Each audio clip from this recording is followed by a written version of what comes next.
Bem-vindos ao Dormecast, o podcast onde nada demais acontece. E é exatamente isso que você precisava agora. Diga pra mim, de onde você está ouvindo agora? E que horas são aí? Conta aqui nos comentários. E se ainda não segue o canal, agora é o momento. Porque hoje você vai mergulhar em uma história que começa com alianças, mas não no dedo, e sim nas contas bancárias. Prepare-se para viajar no tempo até a Roma Antiga, um lugar onde os votos matrimoniais eram menos sobre amor eterno e muito mais sobre dotes, poder e jogadas políticas. Onde o altar era apenas uma vitrine, onde o amor era um luxo que quase ninguém podia pagar. Esqueça a imagem idealizada do casamento como união de almas apaixonadas. Em Roma, o que unia dois corpos era a conveniência, era o cálculo, era o futuro do patrimônio da família. E quem ousasse pensar diferente, ou era ingênuo ou perigoso. Hoje, vamos explorar os bastidores das uniões romanas, os contratos, as pressões sociais, os casamentos infantis, as noivas de aluguel, as traições consentidas e aquelas que viravam escândalo. Vamos espiar pelas janelas de mármore e descobrir o que acontecia depois que os votos eram ditos, quando o vinho esfriava e o leito conjugal virava campo de batalha. Porque na Roma Antiga, o amor podia ser uma bênção, mas quase sempre era um problema. Então respira fundo, ajeita a cabeça no travesseiro, porque o casamento está começando. E você é o convidado de honra para ver de perto o que acontece quando a aliança não é de ouro. É de ferro frio e cálculo preciso. Na Roma Antiga, o casamento era um acordo, e como todo bom acordo romano, envolvia cláusulas, testemunhas, benefícios colaterais e, claro, riscos calculados. Amor? Paixão? Aquele calorzinho no peito ao ver o outro? Isso era para os poetas, para os dramaturgos bêbados, para os deuses e, mesmo assim, com reservas. Entre os mortais, o casamento era uma transação, um contrato social, um investimento. E é por isso que, ao contrário do que você talvez imagine, os casamentos romanos não começavam com um pedido apaixonado. Começavam com uma conversa entre homens, pais, tios, patronos, senadores. A noiva? Geralmente uma adolescente ou até uma criança, sem voz no processo. O noivo? Às vezes nem estava presente, porque o casamento não era entre duas pessoas, era entre duas famílias. Ou melhor, entre dois patrimônios. O objetivo?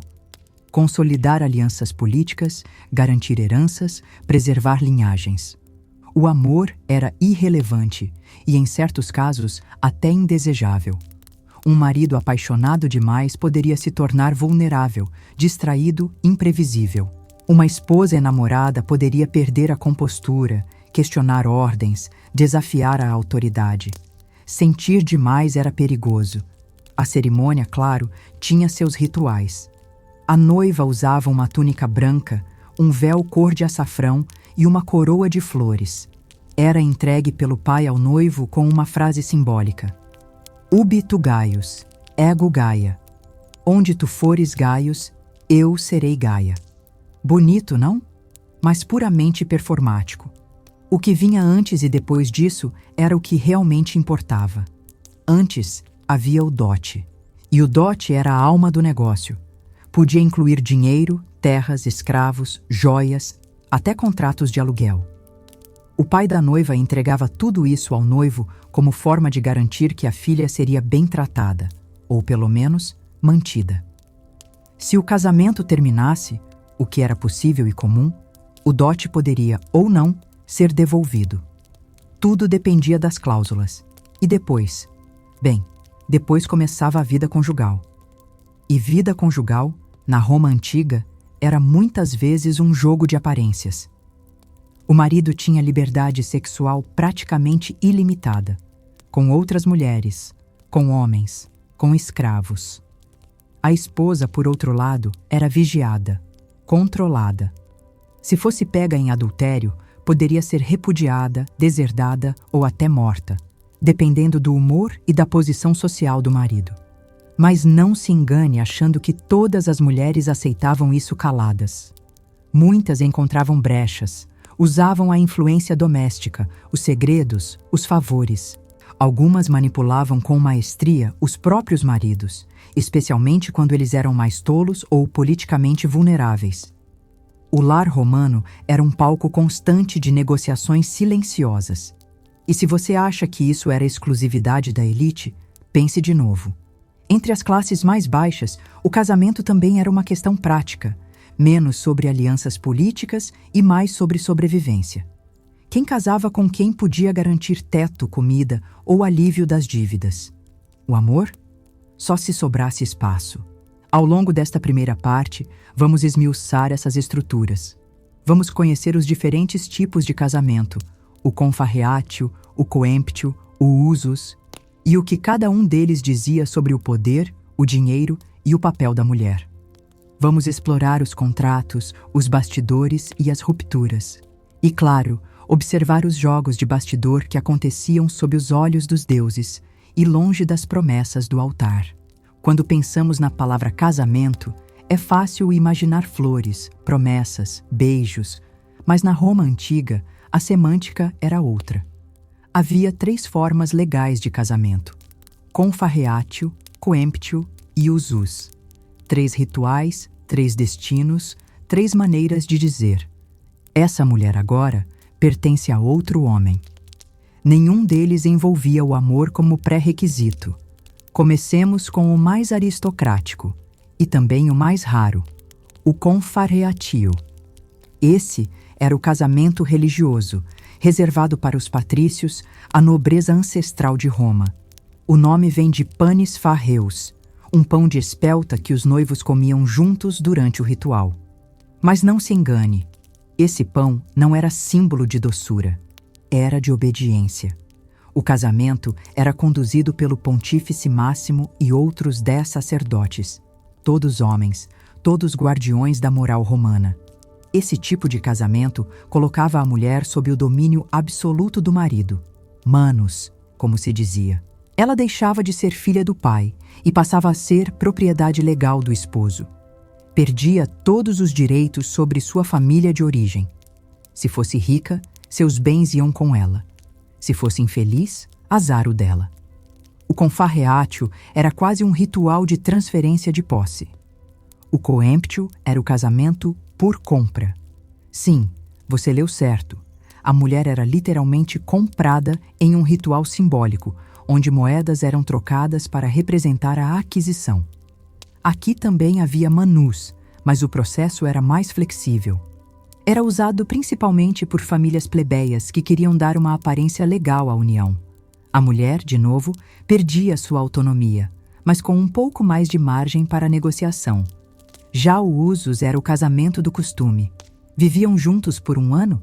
Estavam casados. Nada de festa, nada de pão, nada de moedas. Mas havia um detalhe: se a mulher passasse 3 noites fora de casa dentro do primeiro ano, a manus não se consolidava. Isso mesmo.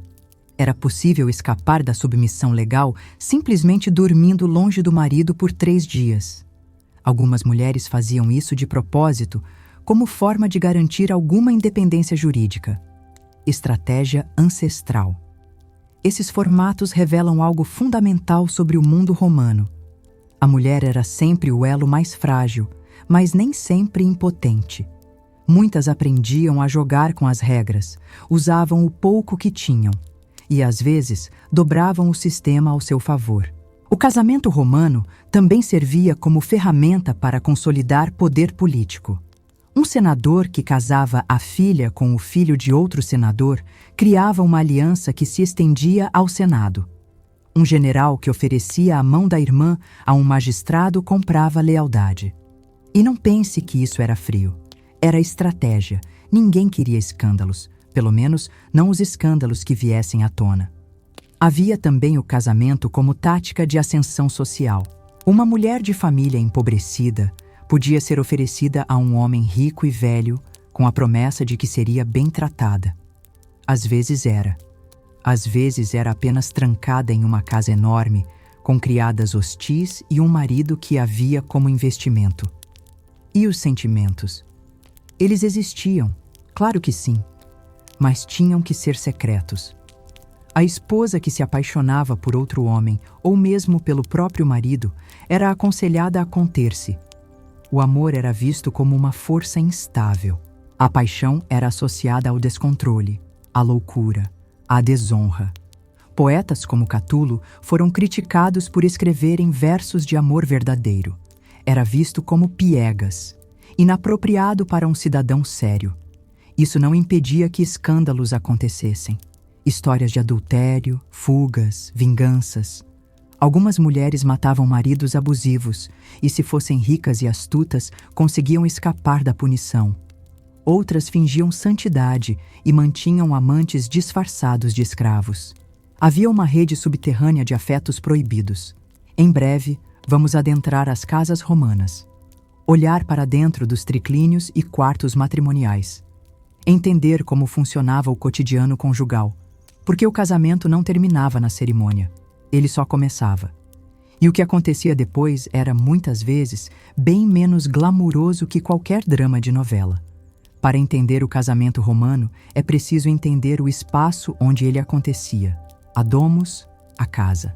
Um lar romano não era apenas um lugar para dormir. Era uma estrutura política, econômica e simbólica. E dentro dessa estrutura, o casamento era a engrenagem que mantinha tudo funcionando, ou pelo menos fingia que mantinha. Ao cruzar o átrio de uma casa romana, o que se via era mais do que decoração. Era propaganda. Estátuas de ancestrais, murais com vitórias familiares, inscrições de fidelidade. Tudo ali gritava ordem, honra, tradição, mas era no interior, nos quartos e jardins, que a realidade aparecia. A esposa podia ser senhora do lar, ou apenas uma figura decorativa. Tudo dependia da posição, da idade, da disposição do marido e da habilidade dela. A figura da matrona, a esposa legítima, era construída sobre um tripé: castidade, obediência e fecundidade. Castidade antes do casamento, obediência durante e filhos como prova de utilidade. A mulher que não gerava herdeiros era vista como falha. Era comum que, após alguns anos de esterilidade, o marido pedisse o divórcio, mesmo que o problema estivesse com ele. Afinal, o corpo da mulher era sempre o culpado. E o divórcio? O divórcio em Roma era surpreendentemente simples. Bastava que o marido dissesse: "Quero me separar". Não havia juiz, nem cartório, nem drama jurídico. A mulher recolhia suas coisas, devolvia o dote, ou parte dele, e voltava à casa do pai. Isso se ele ainda estivesse vivo e disposto a recebê-la. Se não estivesse, bem, ela tinha que se virar. O interessante é que a mulher também podia pedir o divórcio. Não era comum, mas era legalmente permitido. O problema vinha depois: a reputação. A divorciada era vista com suspeita. Se casasse novamente muito rápido, era chamada de interesseira. Se demorasse, de problemática. Havia sempre um rótulo à espera. Mas algumas, corajosas ou desesperadas, enfrentavam tudo isso por sobrevivência ou por liberdade. E a liberdade era uma moeda rara no mundo romano. Mesmo entre as classes altas, onde as mulheres podiam estudar, tocar instrumentos, ler poesia, a autonomia real era mínima. As decisões vinham sempre de cima, das mãos dos homens, do pai, do irmão, do marido. Só com muita estratégia e algum cinismo era possível romper essa lógica. Por isso, muitas mulheres cultivavam a arte do sorriso diplomático. Fingiam submissão para preservar espaço. Concordavam em público para agir em segredo.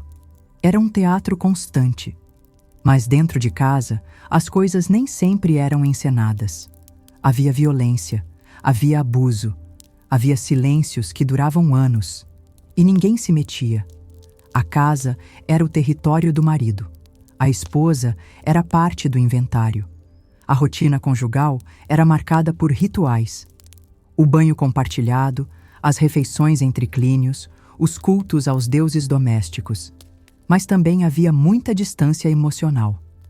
Muitos casais mal se olhavam, dormiam em quartos separados, mantinham a aparência para o mundo e um abismo entre si. A esposa que ousasse reclamar de solidão era ridicularizada. Afinal, não foi para ser feliz que ela se casou, foi para servir. E o que dizer das jovens esposas? Meninas de 12, 13 anos, casadas com homens de 40, 50. Crianças entregues como moeda de troca. Crianças que, da noite para o dia, viravam mulheres de família. Sofriam caladas, ou eram dopadas, ou treinadas para obedecer. Algumas nunca se adaptavam. Outras, assustadoramente, naturalizavam tudo. Cresciam acreditando que aquilo era o normal. Mas havia exceções. Casamentos que funcionavam, casais que, mesmo dentro das regras rígidas, encontravam afeto, parceria, até admiração. Raros, mas reais. São essas histórias que os romanos gostavam de esconder, porque elas ameaçavam a lógica. Mostravam que, talvez, fosse possível outro tipo de união. E isso era subversivo demais. Vamos explorar os escândalos matrimoniais que abalaram Roma. Casos de traição, conspiração, vingança e até assassinato. Porque onde há poder e controle, há sempre quem tente escapar. Quando falamos em casamento na Roma Antiga, não estamos falando apenas de alianças silenciosas. Estamos falando também de escândalos, de intrigas familiares, de adultérios públicos e segredos de alcova que acabavam nos corredores do poder. Porque se o casamento era uma engrenagem da sociedade romana, ele também era uma bomba relógio emocional e, às vezes, política. Vamos começar com os casos mais famosos. Cláudia, por exemplo. Irmã do controverso Públio Cláudio Pulcro, ela foi acusada por Cícero de ser promíscua, manipuladora e de ter um caso com o poeta Catulo, que, aliás, a chamava de lésbia em seus versos mais tórridos. Cláudia foi casada com Metelo Celer, um político importante, mas, segundo rumores, o envenenou para se livrar dele. Nunca foi provado, mas o escândalo ficou. Outro exemplo, Júlia, filha do imperador Augusto. Casada por 3 vezes, todas as uniões arranjadas pelo pai com fins políticos, Júlia era vista como símbolo da virtude romana. Mas foi acusada de manter diversos amantes e de transformar a cidade em seu parque de diversões erótico. Quando os escândalos ficaram grandes demais para serem ignorados, Augusto a exilou. Não por imoralidade, mas por inconveniência política. Esses escândalos mostram como o corpo da mulher era um campo de batalha. Enquanto o homem podia ter escravas sexuais, amantes, libertas e se orgulhar disso, a mulher era vigiada. Se escapava, mesmo que por afeto, era punida. E quanto mais alto seu status, mais grave a queda. A esposa de um plebeu podia até se safar. A esposa de um senador, nunca. Mas nem só de adultérios viviam os escândalos. Havia também as conspirações. Maridos que matavam esposas por herança, esposas que envenenavam maridos por liberdade, filhos que traíam os pais com madrastas. Roma era um teatro constante, onde o casamento era ao mesmo tempo máscara e espada. Os registros jurídicos mostram casos em que mulheres foram julgadas por imoralidade, não por provas, mas por rumores. Bastava que alguém dissesse: ela está agindo de forma libertina, para que o Senado se reunisse. O julgamento era moral, a punição, social. E isso bastava para arruinar uma vida inteira. Ainda assim, muitas mulheres jogavam esse jogo. Sabiam manipular o discurso. Fingiam piedade enquanto tramavam. Algumas usavam a religião como escudo. Tornavam-se vestais ou patrocinadoras de templos. Outras construíam uma imagem de mãe exemplar, enquanto mantinham amantes discretos. O segredo era não chamar atenção, até ser inevitável. E o que dizer dos casamentos entre políticos? Verdadeiros tratados de paz. Casamentos arranjados para cessar disputas, como o de Pompeu e Júlia. Sim, a mesma Júlia, filha de Augusto. Quando ela morreu, a aliança entre Pompeu e César começou a ruir. Resultado? Guerra civil. Sim, um casamento desfeito foi o estopim de uma das maiores tragédias da história romana. Então, se você acha que os casamentos de hoje são complicados, imagine viver em um tempo onde uma aliança no dedo podia significar a queda de uma república. E se você chegou até aqui, comenta: o escândalo é antigo. E aproveita para seguir o canal, porque aqui até os divórcios fazem história. Agora que já percorremos os salões do poder e os escândalos conjugais da elite romana, é hora de virar a lente. Vamos olhar para as camadas mais baixas da sociedade. As mulheres que não estavam em mansões com colunas de mármore, mas em casas de madeira, vielas apertadas, apartamentos insalubres nos insulae. Entre plebeus, libertos e escravizados, o casamento também existia, mas em moldes muito mais flexíveis e, frequentemente, sem qualquer formalidade legal. A união entre dois escravos, por exemplo, era chamada de contubernium, uma coabitação tolerada. Eles podiam formar laços afetivos, dividir uma vida, criar filhos, mas legalmente não eram casados. Seus filhos pertenciam ao dono, seus corpos pertenciam ao dono, e qualquer ideia de para sempre dependia da boa vontade alheia. Quando um escravo era libertado, podia finalmente casar formalmente. E muitos o faziam. O casamento passava a ser símbolo de status, uma maneira de subir na vida, de se diferenciar dos ainda escravizados. Casar com outra pessoa liberta era como construir uma nova identidade, e em muitos casos o dote era substituído por uma promessa de apoio mútuo. Havia menos cálculo político e, talvez por isso, um pouco mais de afeto genuíno. Já entre a plebe urbana, o casamento era também um antídoto contra o caos. Com poucos recursos, muitas vezes sem terra, os casais se uniam para enfrentar a fome, a instabilidade, a violência. Os filhos nasciam cedo, as mortes vinham rápido. As mulheres trabalhavam. Os maridos, quando podiam também. A noção de família era fluida, mas essencial. Essas mulheres, longe da pompa dos rituais patrícios, tinham que lidar com problemas práticos, como alimentar 3 filhos com meio pão, como esconder a gravidez para não perder o emprego de criada, como evitar a vigilância do vigia noturno quando recebia o amante do marido para sobreviver. Porque sim, até entre os mais pobres, o casamento era cheio de rachaduras, mas elas tinham cheiro de mofo, suor e sobrevivência. E o divórcio? Mais difícil. Não por falta de vontade, mas por dependência. Muitas mulheres não podiam simplesmente sair, não tinham para onde ir, não tinham quem as acolhesse. Algumas aguentavam maridos bêbados, violentos, ausentes. Outras desapareciam. Eram engolidas pelas ruas, pelos becos, pelas estatísticas que ninguém fazia. Mesmo assim, havia afeto. Havia resistência.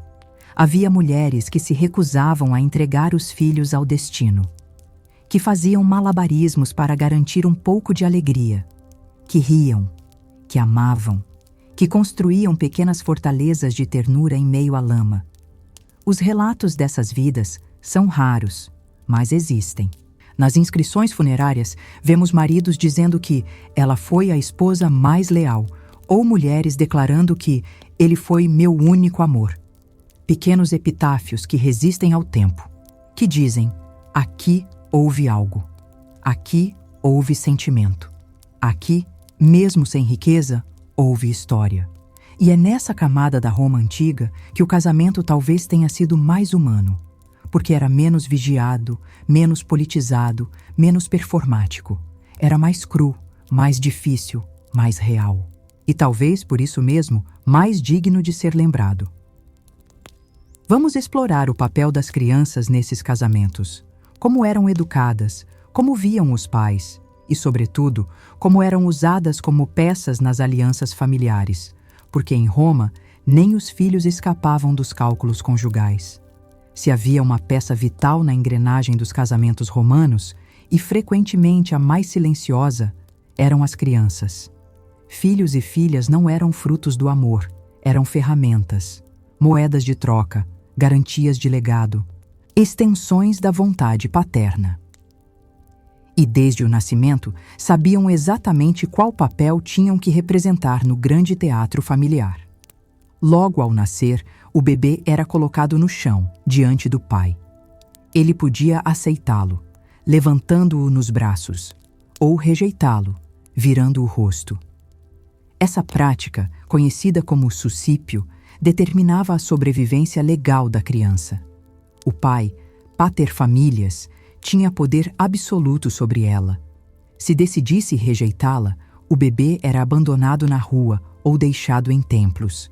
Podia ser recolhido por estranhos, por donos de bordéis, por escravocratas, ou morrer ali mesmo. Uma vez aceito, começava a jornada da formação. Para os meninos, o destino era o da continuidade. Herdeiros do nome, da terra, da reputação. Desde cedo, aprendiam a administrar, discursar, comandar. Observavam o pai como modelo e, se falhassem, envergonhavam toda a linhagem. O peso era imenso. As expectativas, brutais. Muitos meninos se tornavam homens tristes, apáticos, viciados em poder porque só isso os definia. As meninas? Essas eram preparadas para casar. Desde pequenas, treinadas na arte do silêncio, da costura, da submissão. Educadas para agradar, para servir, para obedecer. Aos 12 anos, ou antes, já estavam prontas para o altar. Seus corpos ainda infantis, suas mentes ainda em formação. Mas seus destinos já estavam selados em pergaminhos assinados pelos pais. O casamento infantil era comum, principalmente entre famílias ricas. A filha virgem era um bem precioso. Valia mais jovem, mais pura, mais obediente. E quanto mais cedo casasse, mais cedo serviria como instrumento político. Muitas meninas nem sabiam o nome do noivo. Conheciam-no no dia da cerimônia, sorriam, eram levadas à força para a nova casa e aprendiam ali, no leito conjugal, o que era ser mulher. Filhos homens também eram usados como peças. Podiam ser prometidos em casamento ainda crianças, com contratos que envolviam dotes, alianças e futuras carreiras. O amor não entrava na equação. Tudo era sobre patrimônio, status, vantagem política. Mesmo que o garoto crescesse e detestasse a noiva, o contrato permanecia. Cumpria-se o papel. E pronto. Essas crianças cresciam com a sensação de que o afeto era irrelevante, que tudo era função, não relação. Muitas se tornavam adultos secos, agressivos ou emocionalmente analfabetos. Outras fugiam, no corpo ou na mente. Entregavam-se à religião, ao exílio voluntário, ao hedonismo. Tentavam escapar da engrenagem que os triturava desde o berço. Havia exceções? Sim. Pais que, por afeto ou sabedoria, protegiam os filhos da política conjugal. Mães que adiavam casamentos, filhos que recusavam uniões arranjadas e enfrentavam as consequências. Mas eram minoria. A maioria cumpria o script. E o mais cruel, mesmo quando o casamento era feliz, as crianças ainda eram pressionadas a repeti-lo, a perpetuar o modelo, porque em Roma a tradição era mais forte que o desejo. A honra da família valia mais que a vontade pessoal, e por isso muitos casamentos eram cópias pálidas de casamentos anteriores, ecos de decisões tomadas por mortos. Em seguida, vamos explorar o papel da religião nesse sistema. Como os deuses validavam os casamentos? O que era considerado sagrado e o que era profano? Porque em Roma, até os votos tinham que passar pelo olhar dos céus. Na Roma antiga, religião e casamento não eram esferas separadas. Eram partes de uma mesma maquinaria simbólica.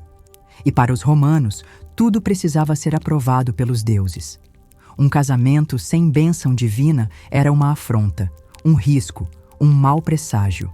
Afinal, quem ousaria desafiar os olhos de Juno?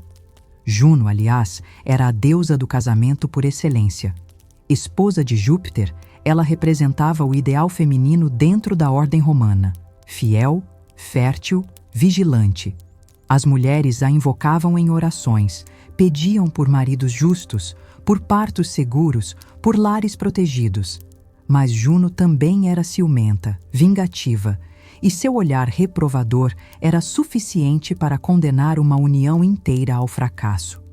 Antes de qualquer cerimônia, era comum consultar os auspícios. Sacerdotes observavam o voo das aves, a posição das estrelas, os sussurros do vento. Um corvo à esquerda? Má sorte? Uma águia solitária? Sinal de aprovação. Havia todo um código secreto nos céus, e os romanos o levavam a sério. Um casamento marcado sob maus presságios era muitas vezes cancelado. Durante a cerimônia, além do pão de espelta e do véu cor de açafrão, havia invocações aos deuses domésticos, os lares e os penates. Figuras invisíveis que protegiam a casa, o fogo, o sangue da família. A noiva os saudava ao entrar na nova casa, oferecendo vinho, flores e silêncio. Era o rito de passagem, o início da nova vida, observada por forças invisíveis, porém exigentes. O papel dos sacerdotes variava conforme a classe social. Nas uniões patrícias, o pontífice máximo ou outros líderes religiosos conduziam os rituais. Nas classes baixas, os ritos eram mais informais, mas não menos devotos. Mesmo os casamentos por usus, mais simples, incluíam orações e promessas feitas diante de ídolos ou altares improvisados. Mas não era só a bênção divina que importava, era também a pureza do casal. Se a noiva tivesse perdido a virgindade antes do casamento, era considerada indigna para certos rituais. Alguns maridos exigiam provas, outros apenas fingiam ignorância. Havia inclusive sacerdotisas especializadas em restaurar simbolicamente a virgindade da mulher, como se a fé pudesse apagar o passado. Além disso, o adultério era considerado não apenas uma infração moral, mas uma ofensa religiosa. Uma mulher adúltera contaminava o lar, ofendia os deuses, trazia desgraça. Por isso, era comum que o marido oferecesse sacrifícios expiatórios ao descobrir uma traição. O perdão divino era mais importante que o perdão conjugal. Os casamentos também estavam ligados ao calendário religioso. Certos dias eram proibidos para a celebração, os chamados dies nefasti.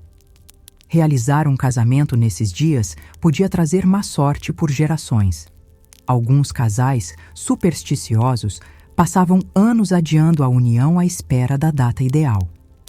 Outros simplesmente ignoravam os avisos e arcavam com as consequências. A religião servia, assim, como legitimadora e como vigilante. Ela abençoava, mas também condenava. Era consolo e ameaça. E para as mulheres, representava mais um olhar sobre seus corpos, suas escolhas, seus silêncios, porque Juno podia proteger, mas também punir. Em breve, vamos adentrar a cultura do luto e do recomeço. O que acontecia quando um cônjuge morria? Como eram os segundos casamentos?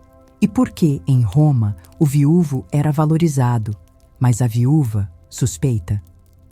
Na Roma antiga, a morte de um cônjuge não encerrava apenas um capítulo pessoal.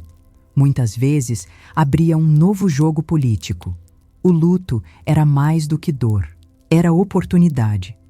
Era uma janela para renegociar alianças, heranças e reputações. E, como sempre, o peso disso recaía de forma desigual entre homens e mulheres. Quando um marido morria, a esposa, agora viúva, era envolta em uma rede de expectativas. Esperava-se que ela chorasse, que vestisse luto, que se retirasse do convívio social por um tempo. Mas não por muito tempo, porque logo vinham as perguntas.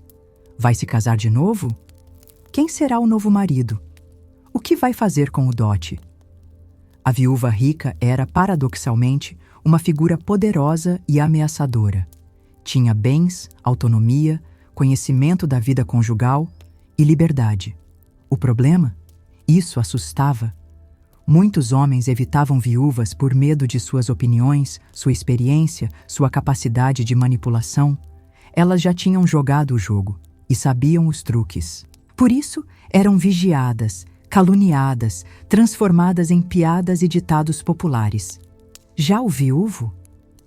O viúvo era uma figura quase trágica. Pobre homem, agora sozinho, desamparado, mas também livre para escolher uma nova esposa jovem, fértil e submissa. A sociedade o incentivava a casar de novo, não por afeto, mas para manter a casa, gerar herdeiros, preservar o nome da família. Seu luto era breve e funcional. O tempo de se recuperar e pronto, volta ao mercado. O segundo casamento, tanto para homens quanto para mulheres, era visto com ambiguidade. Por um lado, era aceito. Por outro, carregava o peso do resíduo emocional. Esperava-se que a nova união não desrespeitasse a memória da anterior. Mas, na prática, era comum que os interesses falassem mais alto. Casava-se por dinheiro, por proteção, por status e, às vezes, até por desejo. O tempo entre a morte do cônjuge e um novo casamento também era um marcador social. Mulheres que casavam cedo demais eram vistas como promíscuas. Homens que demoravam demais eram taxados de fracos. Tudo era interpretado. Tudo era julgado. E isso alimentava um ciclo infinito de culpa e vigilância. Havia também os casos mais sombrios. Mulheres viúvas que eram obrigadas a casar com o irmão do falecido para manter o dote na família. Filhos que impediam a mãe de casar de novo, com medo de perder herança. Irmãs que eram oferecidas como substitutas para o cunhado. A lógica era simples. O casamento era uma função e não se desperdiçava uma função. Mesmo na dor, as mulheres tinham que ser úteis. Mas havia exceções. Viúvas que recusavam todos os pretendentes, que se tornavam matriarcas, conselheiras, donas de terras, que usavam o luto como escudo e espada. Algumas fundavam negócios, outras tornavam-se patronas de templos, artistas, filósofas. Usavam o silêncio do luto para redesenhar suas vidas e, às vezes, encontravam aí sua primeira chance real de autonomia. É curioso como a morte em Roma era menos o fim do amor e mais o início de uma nova estratégia. As lágrimas escorriam sobre contratos.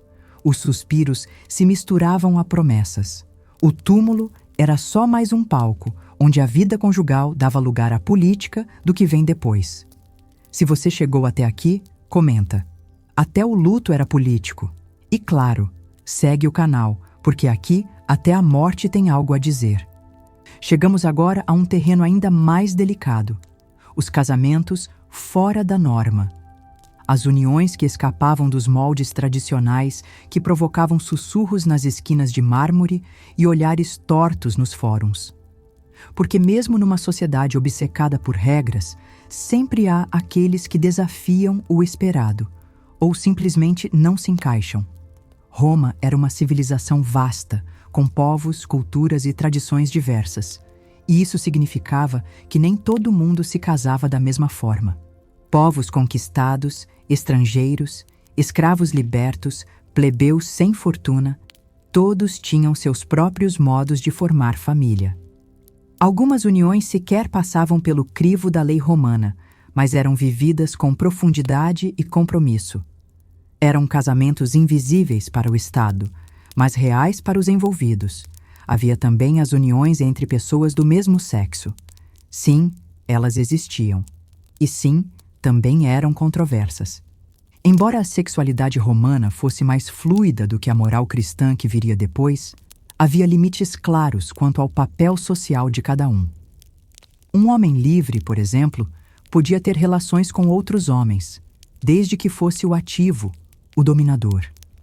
O passivo era ridicularizado, desvalorizado, acusado de feminilidade. E se esses dois decidissem viver juntos como um casal? Era escândalo certo.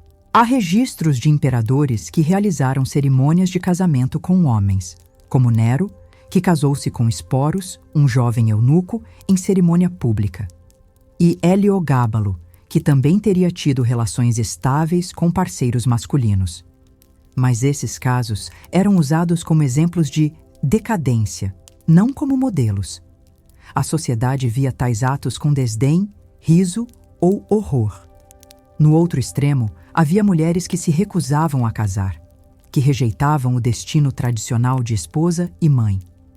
Algumas tornavam-se sacerdotisas, especialmente as vestais, que tinham o voto de castidade e viviam sob proteção sagrada. Outras escolhiam a reclusão, o celibato ou mesmo a vida como amantes independentes, com alto custo social, mas também com certa liberdade.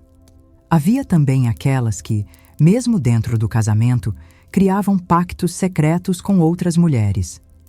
Vínculos afetivos, eróticos ou simplesmente de sobrevivência. Compartilhavam segredos, camas, filhos.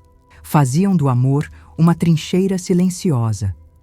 Essas histórias raramente chegavam aos livros, mas resistem nas entrelinhas dos diários, das cartas, das poesias. Casamentos interclasses também causavam desconforto. Um cidadão que se casasse com uma ex-escrava podia ter sua honra questionada. Uma mulher de nobre origem que se unisse a um plebeu era vista como insana. Mas o amor, ou o desejo, às vezes atravessava essas barreiras. E então começavam os problemas legais. Filhos que não podiam herdar, dotes que eram recusados, cerimônias não reconhecidas. A hipocrisia era gritante. Enquanto os homens mantinham relações com escravas e cortesãs sem qualquer punição, as mulheres eram esmagadas por regras. A sociedade aceitava o adultério masculino como natureza, o feminino como crime. A masculinidade era libertina, a feminilidade vigiada. E ainda assim, as brechas existiam. Havia casais que viviam juntos por décadas sem casar oficialmente. Outros que casavam só no papel, mas mantinham vidas separadas. Alguns que fingiam para a sociedade e viviam outra verdade entre quatro paredes. A duplicidade era comum. O segredo, uma arte. Essa multiplicidade de formas de união mostra que, apesar da rigidez das leis, a vida real sempre transbordava. Sempre encontrava caminhos. E talvez essa seja a lição mais inquietante da história romana. Por mais que tentemos controlar o amor, o desejo, a companhia, eles escapam, pelas frestas, pelos silêncios, pelas coragens discretas. Na próxima parte, vamos fechar nosso ciclo, refletir sobre o legado dos casamentos romanos. O que restou disso tudo? O que repetimos, mesmo sem saber? E afinal, será que amamos melhor hoje do que amavam os romanos? Depois de percorrer templos, triclínios, becos e tribunais, é impossível não se perguntar por que os romanos se casavam. O que os movia, afinal?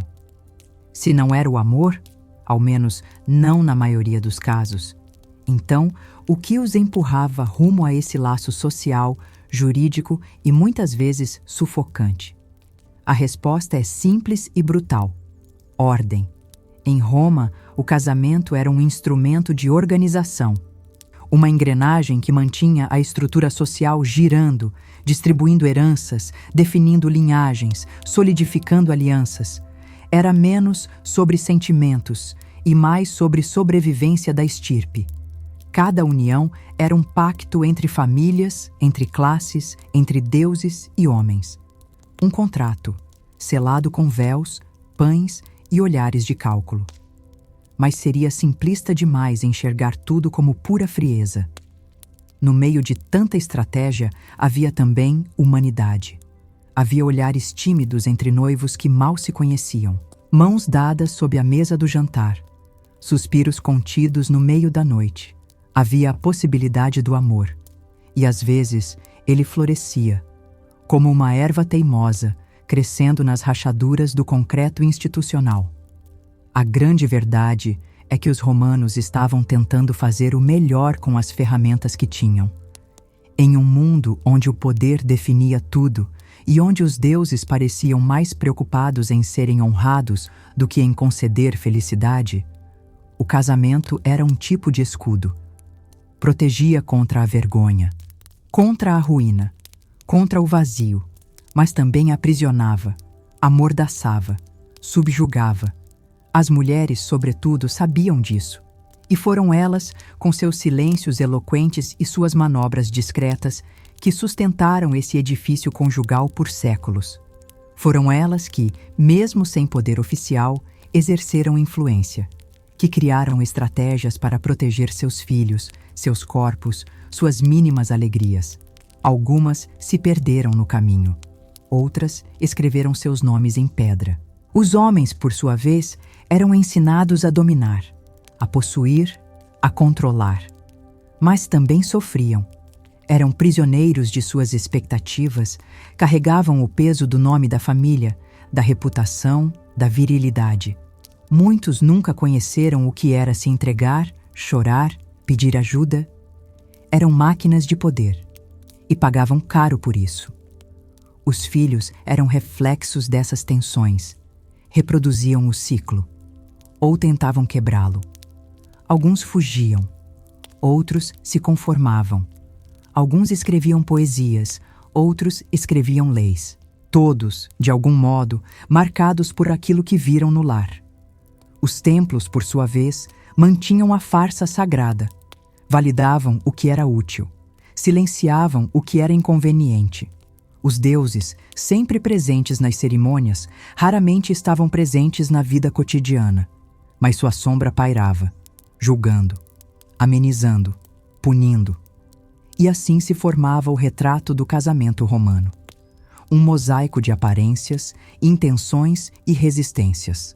Com peças douradas, sim, mas também com fragmentos sujos, rachados, enterrados sob séculos de poeira. Curiosamente, muito do que vivemos hoje ainda carrega o eco desses tempos. A ideia de que o casamento é um marco de sucesso. A obsessão com cerimônias, alianças, dotes disfarçados. A romantização da estabilidade. A patologização da escolha de estar só. Tudo isso tem raízes profundas em Roma. Mesmo o discurso moderno do casamento por amor carrega contradições herdadas. Quantos ainda casam por interesse? Por pressão? Por medo da solidão? Quantos ainda acreditam que o casamento é uma salvação? Que basta encontrar a pessoa certa para que tudo se encaixe?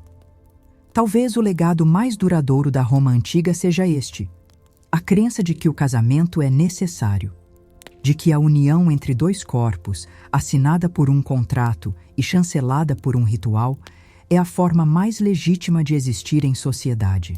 Mas será mesmo? E se for só uma invenção, uma tentativa de controlar o incontrolável? O desejo, a companhia, a perda, o tempo. O casamento romano não foi apenas um fenômeno histórico, foi, e ainda é, uma estrutura psíquica, um mito, um espelho. E ao olhar para esse espelho, talvez possamos ver mais claramente o que somos e o que queremos ser. Nada mais fascinante e inquietante do que olhar para trás e perceber que, mesmo após séculos, ainda estamos presos às mesmas perguntas. Por que nos unimos? O que buscamos na figura do outro? O que esperamos do amor, da rotina, da companhia? A Roma antiga não nos dá respostas, ela nos dá espelhos, e neles vemos versões ampliadas de nossos próprios dilemas. Homens e mulheres buscando segurança em um mundo incerto, tentando equilibrar desejo e dever, fugindo muitas vezes da própria verdade. Aprendemos que os casamentos romanos eram contratos, mas também performances. Eram imposições, mas também campos de resistência. Que por trás dos rituais havia silêncio, e por trás dos silêncios havia estratégias, sutilezas, pequenas insurgências cotidianas. Se hoje ainda falamos em casar por amor, talvez devêssemos perguntar: que tipo de amor é esse? É livre? Ou é apenas uma nova forma de controle, disfarçada de escolha? Talvez nunca tenhamos nos libertado da lógica romana. Apenas mudamos as vestes, os discursos, os templos. Continuamos a seguir os mesmos mapas, sem notar que os caminhos já não fazem sentido. Mas há beleza nisso também. Porque conhecer a história nos dá liberdade, nos permite questionar, inventar, recriar. E se você chegou até aqui, é porque, como os antigos, sabe que a vigília também pode ser sagrada, que o pensamento profundo é uma forma de insônia fértil, que mergulhar em outros tempos é, paradoxalmente, uma maneira de acordar para si. Comenta aí. Nem Juno entenderia meu coração. E se quiser mais mergulhos como este, mais histórias que te façam rir, pensar e talvez até dormir, segue o canal, porque aqui o passado não dorme. Ele sussurra e a gente escuta.